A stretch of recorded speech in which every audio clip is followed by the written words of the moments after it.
Nous y voilà. Ça y est, on va parler de pervers narcissique. Alors, avant même de partir dans l'analyse complète, poussée de tout ce que tu dois savoir concernant le comportement d'un pervers narcissique, garde bien en tête cette phrase. S'il se donne autant de mal pour te faire du mal, t'as pas besoin de venir vérifier si c'est un pervers narcissique ou pas. T'as juste besoin de prendre tes clics et tes claques et de partir. Ça, c'est la théorie. Ça, c'est ce qu'on va te dire. Sauf que dans la réalité, il y a une emprise. Tu es sa proie, tu es sous son contrôle, et tu as besoin de rajouter de la clarté, de la lucidité, de la conscience, de la bienveillance, de la considération sur toi pour pouvoir reprendre du courage, prendre de l'énergie, du pouvoir pour justement mener à bien ta barque et t'extirper de cette situation. Alors, j'ai d'abord besoin de venir te sensibiliser aux différentes réactions qu'un pervers narcissique peut avoir post-rupture. Imaginons que tu prends ton courage à deux mains et que tu te dis, ok, je décide consciemment de me valoriser, de me choisir, même si cela signifie renoncer à lui. Maintenant, je passe à l'action. Si tu fais ça, suite à la fin de cette relation, il va y avoir plusieurs choses. Je vais te les donner ici, mais je vais te donner au fil de notre session de coaching ici, de vidéo si tu veux, plein de schémas pour que ce soit bien imagé, bien compréhensible, bien digeste pour toi. Ok. Alors, la première des choses, c'est que suite à la rupture, il va y avoir plusieurs tentatives de récupération. Il ne va pas se contenter d'une seule. Il va s'acharner. Il va s'acharner parce que si c'est véritablement un pervers narcissique, et l'objet de cette vidéo n'est pas de vérifier si oui ou non il l'est, je pense que si tu es là, c'est qu'il y a déjà des raisons. Et si tant est, sur ma chaîne et sur YouTube en général, tu trouveras tout un tas de réponses pour vérifier si oui ou non il l'est. Je pars du principe qu'il l'est. Je pars du principe qu'aujourd'hui tu dois passer à l'action. Et tu dois anticiper toutes les négociations de virage qu'il va y avoir, parce que effectivement il y en va en avoir pas mal, et ça va pas être facile. Donc la première des choses, c'est capter l'idée qu'un PN va forcément essayer de regagner encore et encore le pouvoir qu'il aura perdu, mais qu'il aura mis ses griffes en toi, donc il va vouloir te garder. Deuxième chose, il va passer par de la manipulation émotionnelle. Alors, je vais aller très rapidement dans le truc, hein. Il va se la jouer au mode Calimero. Il va se la jouer au mode victime. Il va te faire culpabiliser. Il va faire en sorte en fait de te faire du mal, littéralement. Et alors pour ça, on va développer les choses juste après. Mais là déjà que tu as une vision globale, d'accord. Deuxième étape, c'est qu'il va y avoir une phase de vengeance. Tu verras à quelle vitesse incroyable il sera en capacité de te remplacer. Tu vas te dire non mais c'est pas possible. Et c'est justement ça qu'il cherche. Il cherche à te dévaloriser, à te faire comprendre que tu n'étais pas si extraordinaire que ça, que tu étais très facilement remplaçable. Oui, je sais, c'est de la manipulation, mais c'est ce que fait un PN. Ensuite, il va rentrer dans la phase du sabotage. C'est-à-dire que lui, il ne va pas se contenter simplement de te cracher dessus. Non. Il va faire en sorte d'éclabousser l'ensemble de ton tissu social. Et son objectif, in fine, c'est convaincre les autres que lui avait raison et que toi, tu as eu tort d'agir de telle façon. Parce que c'est toi la méchante et c'est lui le gentil. Très caricatural, hein, mais c'est pourtant ce qu'il va faire. Et tu verras qu'il va le faire d'une certaine façon, au point où finalement toi, le fait de te délester de cet homme te permettra en parallèle de te délester de certaines personnes de ton entourage qui finalement sont beaucoup trop influençables et qui potentiellement ne tiennent pas suffisamment à toi et qui n'ont pas conscience de ta valeur. Et tu y vois peut-être ici une contrainte. Personnellement, j'y vois plus une opportunité pour toi de vérifier qui est véritablement bienveillant dans ton entourage et qui finalement est juste des brebis galeuses en fait qui sont là juste soit par gentillesse ou alors sont là juste pour te vampiriser et qui se définissent par un aspect opportuniste. Quoi qu'il en soit, ce tri là, tu verras, il devra être fait. Ah, ok, pardon. Alors, et puis ensuite, on arrive sur forcément le choix de la nouvelle proie. Puisqu'il aura instrumentalisé la précédente, Nana qu'il aura eu entre ses griffes pour te faire du mal, celle-ci, à ses yeux, n'aura pas compté. Pas véritablement. Une fois qu'il a vu que c'est bon, il t'a touché, alors il va s'en débarrasser pour passer à une nouvelle véritable proie. Parce que finalement, un PVR narcissique ne s'incarne que dans ce mouvement de manipulation que ce mouvement de pleine puissance, où on vient le caresser dans le sens du poil, où on le met sur un piédestal, si il n'a pas ça, alors sa vie est construite sur du chaos. Alors, c'est du chaos, oui, mais quand il est en plein dedans, c'est tellement plus digeste pour lui. Alors, on va aller plus en détail maintenant sur la phase de manipulation. Et l'idée, c'est vraiment de reconnaître le process, reconnaître les choses qu'il va mettre en place afin d'éviter de te réengager suite à ta prise de position. La première des choses, hein, comme je t'ai dit tout à l'heure, c'est qu'il va y avoir de la manipulation émotionnelle. Il va donc se jouer à l'image d'une victime, prétendre qu'il a changé, qu'il a compris ses erreurs et qu'il ne les refera plus, et qu'effectivement tu avais soi-disant raison de lui dire ceci et cela. Sauf que là, l'air de rien, pose bien ton regard sur lui lorsqu'il te dira cela, parce que il va se transformer en meilleur joueur de flûte ever. Pourquoi? Parce qu'il ne fait que défendre sa paroisse. Petit tips rapide, si jamais tu commences à glisser et à douter, regarde bien ce qui s'est passé sur les X mois précédents. Entre ce qu'il a dit et ce qu'il a fait, il y a nécessairement une énorme dissonance, un énorme contraste. Et plus ce contraste est gros, plus finalement tu devrais être fidèle à ta posture, à ta prise de position, comme quoi tu veux le quitter. Après quoi, il va chercher à te séduire. Bien évidemment, il va revenir avec des promesses de bonheur. Il va te rappeler les bons souvenirs. Hein, la nostalgie, ça a du bon. Il va utiliser ça comme argumentation. Il va aussi même chercher à obtenir de ton attention à travers des petits cadeaux, des petites attentions qui jusqu'à présent, il ne le faisait pas. Pourquoi est-ce qu'aujourd'hui il le fait? Parce qu'il sent bien que tu le glisses entre les griffes. Bien. Après, passe la phase où il va chercher à s'infiltrer. L'infiltration, c'est le moment où il va se connecter à ton tissu social. Et cette fois-ci, vu qu'on est au début du processus, il va chercher à faire passer des petits mots, à te dire, pardon, qu'il t'aime, qu'il tient à toi, que tu lui manques, qu'il aurait tant aimé faire ceci avec toi, qu'il aurait aimé faire ça pour toi. Oui. Et comme il utilise des réceptacles, des amis, de la famille pour t'atteindre, cet effet de ricochet vient bizarrement faire effet de levier dans ton grenier émotionnel parce que ça t'impacte encore plus à travers l'écho que ça provoque en toi. Et ça, je sais que ça va être particulièrement dur pour toi. Et à ce moment-là, il va falloir que tu t'accroches parce que sinon, très rapidement, tu vas réembrayer. Tu vas aller dans la case du réengagement. Et là, il aura gagné. Parce qu'une fois que tu lui as fait cette chance, et ben en fait, t'es dedans.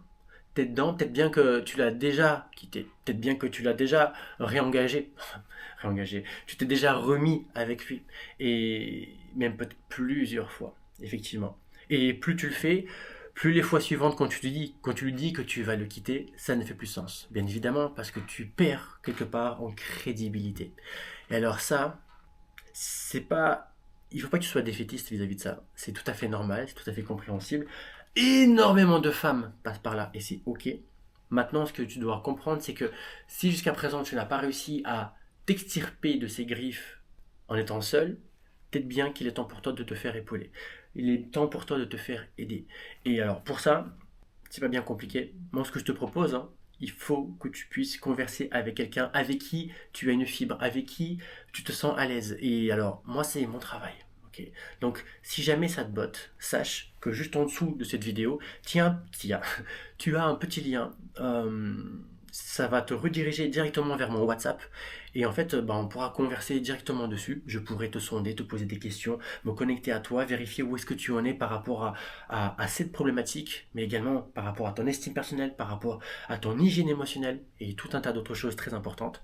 Et dès lors, on verra si oui ou non il est nécessaire pour toi de mettre une stratégie en solo et ou alors en mode accompagné. Voilà. Petit aparté fait, à toi de voir ta tambouille, si le feeling passe et si tu as besoin d'en savoir plus, alors tu sais où est-ce que tu peux me retrouver via ce fameux lien. On continue notre petite tambouille. Une fois qu'il aura tenté de te séduire, de te récupérer, mais qu'il se rend compte qu'il se mange un mur de Berlin en pleine tronchasse, et que tu es pour lui maintenant un distributeur de stop de cow-boy, et bravo, je te félicite d'avoir tenu bon de cette première phase, mais c'est pas fini. Parce qu'à présent, il va chercher à te détruire. Maintenant, il va vouloir nuire à ta personne. Et tu verras à quel point ce salopio et ton capacité d'avoir une imagination plus que fertile lorsqu'il s'agit pour lui de te blesser, et ça encore, c'est ok. C'est ok parce qu'il va falloir que tu puisses être forte. Parce que cette expérience va être un ingrédient de ta future réussite. Il faut que tu aies de la bienveillance envers toi. Il faut que tu aies de l'empathie. Il ne faut pas que tu sois dans, comment est-ce qu'on appelle ça, dans la victimisation ou alors dans le côté harakiri. Il faut juste que tu tiennes bon et que tu te fasses épauler. Dans cette phase de vengeance, alors il y a plusieurs étapes. Il va y avoir la dévalorisation. En fait, ce qu'il va chercher à faire, c'est propager des rumeurs sur toi et ton popotin. Rumeurs. Rumeurs, ça veut bien dire ce que ça veut dire. C'est-à-dire que ça peut être totalement décorrélé de la réalité et on n'a rien affiche. Du moment que ça te fait du mal, alors il va le faire. Pour quelle raison? Parce qu'il ne fonctionne pas comme toi et comme moi. Il fonctionne selon les modalités d'un PN. Sa volonté, c'est comment on appelle ça? Soumettre et ou contrôler. S'il n'a pas ces deux choses-là, alors en fait tu es comme un ennemi pour lui. Et donc en fait il doit te broyer. D'où le fait d'utiliser des choses aussi horribles que mettre des rumeurs fausses qui puisaient normalement voilà, sur ta personne. Et à l'ère du numérique, je sais que très rapidement ça peut prendre des ampleurs plus que stratosphériques. Et donc il va chercher à critiquer ta personnalité auprès de tout le monde, et notamment auprès de ton entourage, de ton tissu social, qui il n'y a pas si longtemps de ça, eh ben en fait il essaie de les instrumentaliser pour te reconquérir. Maintenant qu'il a vu qu'il ne pouvait pas, il va utiliser ces mêmes outils, ces mêmes tissus sociaux à ses fins. Ok. Après, on peut aller encore plus loin, malheureusement. On peut aller dans la phase de la persécution. La persécution, ça veut dire quoi ici? C'est-à-dire qu'en fait, il va envoyer des messages haineux, ça va être de l'harcèlement, des menaces. Tout ça, c'est possible. Et sache un truc, c'est que si ça devient véritablement grave et répété, je t'invite véritablement à créer un dossier et déposer quelque chose comme une main courante pour que justement tu puisses créer un contexte que je peux qualifier de désincitatif. Parce que si tu ne fais pas ça, qu'est-ce qui peut l'empêcher de continuer? Hormis le fait que tu le bloques de partout, oui. Hormis ça, rien ne peut l'arrêter. Tu vas me dire, oui mais attends Antonio, si je fais ça, peut-être bien que ça va l'énerver encore plus et je vais avoir des représailles. Est-ce que ça peut être véritablement pire que ce que tu es déjà en train de vivre? Je te laisse y réfléchir. Si t'en es là. Ok. Dernière chose qui va pouvoir tenter peut-être dans la phase de destruction, c'est le sabotage. Même sur le plan professionnel. Tu vas me dire, mais attends, mais ça n'a rien à voir. Et pourtant si. Dans la tête de ce fameux PN, tout est lien. Tout est lien parce que ça converge vers le fait de te nuire. Et sur le plan professionnel, il peut tout à fait envisager de contacter ton patron pour dire, si jamais tu es salarié, pour dire des choses sur toi. Et auquel cas, l'anticipation est ton meilleur ami. L'anticipation est ton meilleur ami. Si tu pars de ce principe-là, alors qu'est-ce qui t'empêche de dire à ton employeur, et juste excusez-moi, sachez que là je passe par une phase un peu compliquée vis-à-vis de mon ex-conjoint, et si demain il vous contacte, s'il vous plaît, ne prenez pas en considération ce qu'il vous partagera. C'est tout bête, ça mange pas de pain, mais ça peut véritablement t'enlever une épine du pied, et en plus ça te donne aussi euh, cette sensation de pouvoir et de contrôle, qui lui, bah, justement, jubile à l'idée de l'avoir. Toi, ce n'est pas une question de venir jubiler, c'est une question de nécessité et de survie pour être en capacité de surmonter et de gravir cette montagne émotionnelle de malade mental suite à la rupture avec ce monsieur. Ok. Une fois qu'il aura tenté de te détruire, que va-t-il se passer? Alors ici, il va essayer de trouver tout simplement une nouvelle proie. Ça va être très rapide. Ça va être vraiment très rapide. J'espère pour toi que tu n'auras pas à observer tout ça, parce que c'est dur, hein. C'est vraiment très compliqué. Tu te dis, mince, mais en fait, est-ce que j'ai une responsabilité? Est-ce que je devrais aussi contacter la femme pour lui dire, juste, attention, ce mec, c'est un PN, attention. Alors, tu pourrais faire ça, tu pourrais faire ça. Mais aujourd'hui, la priorité, à mon sens, te concernant, lorsque tu arriveras à cette période-là, eh ben, il s'agira de te préserver. Préserver et de t'éloigner le plus possible de lui et de toute information provenant de lui. Parce que une fois qu'il aura compris qu'il ne peut pas te récupérer, il va te faire regretter d'être parti et te fera et va faire en sorte de te punir de l'avoir abandonné. Et ça fait mal. Et comment est-ce qu'il va faire tout ça? Il va faire croire que cette nouvelle relation, ok, est absolument parfaite. Et parfaite en tout point, que ce soit sur le plan intime, que ce soit pour les projets, que ce soit pour l'aspect financier, que ce soit sur le plan cognitif, enfin, tout. Mais tout ça n'est qu'illusion. Pourquoi? Pourquoi? Eh bien, je vais te le dire. Tout simplement parce qu'en fait, en faisant ça, il va te faire comprendre que tu n'es pas si exceptionnel que ça. Et que finalement, tu étais même très facilement remplaçable. Ça fait mal, je sais. Mais si tu le sais à l'avance, alors l'emprise que lui tentera d'avoir sur toi va presque te glisser dessus. Alors je dis presque parce que nous sommes des animaux émotionnels et en fait la contagion émotionnelle ça existe. Et la volonté de nuire, ben, en fait ça finit par toucher les gens, même si on est bodybuildé à la Schwarzy sur le plan émotionnel, ça reste compliqué. Que va-t-il faire ensuite? Utiliser cette nouvelle personne comme outil de provocation. Voilà ce qu'il va faire. Et pourquoi est-ce qu'il va faire ça? Pour attirer ton attention et créer de la jalousie et te faire réagir encore et encore. Tu vas me dire, mais attends, on n'est plus ensemble, il s'est vengé, il a essayé de me reconquérir, il s'est revengé, il a retourné mon tissu social contre moi, il a contacté mes employeurs, etc. Et maintenant il continue? Oui. Quand est-ce que ça va arrêter? Il va arrêter quand il verra que ce qu'il fait contre toi ne t'atteint plus. Une forme de lassitude. À partir du moment où il voit que tous ses coups d'épée sont des coups d'épée dans l'eau, alors il comprendrait que ses actions sont très énergivores, mais il n'obtient rien en échange. À partir de ce moment-là, échec et mat, et tu verras que rapidement, il va récupérer son niveau d'implication pour miser sur véritablement une autre proie. Voilà comment ça fonctionne. J'espère que après avoir compris tout ça, ben en fait aujourd'hui tu seras plus en capacité en fait de venir te protéger, d'accord, te prioriser. Et l'idée, bien évidemment, c'est que aujourd'hui tu cherches pas tout de suite à te remettre en relation. En tout cas, si tu en es là aujourd'hui, je doute que tu aies pour ambition de faire ça.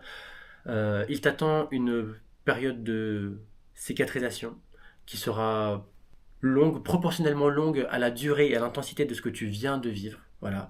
Pendant cette période, il va falloir que tu sois bienveillant envers toi-même, que tu choisisses de te prioriser, que tu aies de la considération envers tes besoins et, euh, et envers tes désirs, puisqu'il s'agit pour toi maintenant surtout de venir te reconstruire. Reconstruire sur de nouvelles fondations, puisque une relation avec un PN, en tout cas pour une femme, c'est quelque chose qui te métamorphose, qui te change, et je crois en bien si tu fais le nécessaire. Si tu ne fais pas le nécessaire, ben en fait, tu vas te trimballer une tare, un bagage émotionnel pour un certain temps. Donc voilà, le mot de la fin, c'est reste focus sur toi-même. Là, si tu es en phase de rupture, énième rupture, maintenant tu sais exactement ce qu'il t'attend. Tu sais également que je suis à même ici pour t'aider, trouver les mots, mettre des stratégies, mettre le focus sur toi. Il n'est jamais trop tard. Donc tu passes à l'action, tu sais ce qu'il te reste à faire. Je te fais la bise et je t'envoie plein de force. Salut!